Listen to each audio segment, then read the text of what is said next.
এই এলাকার মানুষ কেমনে বসবাস করে এটাই আমি বুঝি না ভাই। মানে কতটা কষ্টে, চিন্তা করছেন?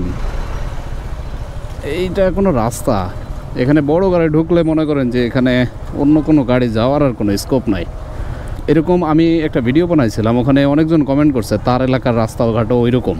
মানে তার মানে বোঝা যাচ্ছে যে অনেক এলাকায় আছে যেগুলোর রাস্তা হচ্ছে এরকম। খুবই বাজে অবস্থা ভাই, হাত মাত ব্যথা হয়ে গেল।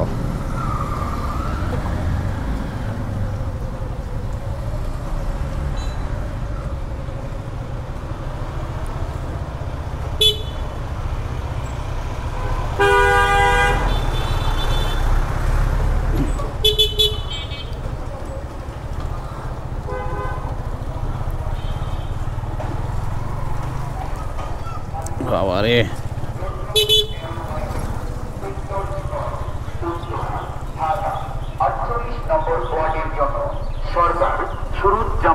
আরে পুরা বাজে অবস্থা একবারে।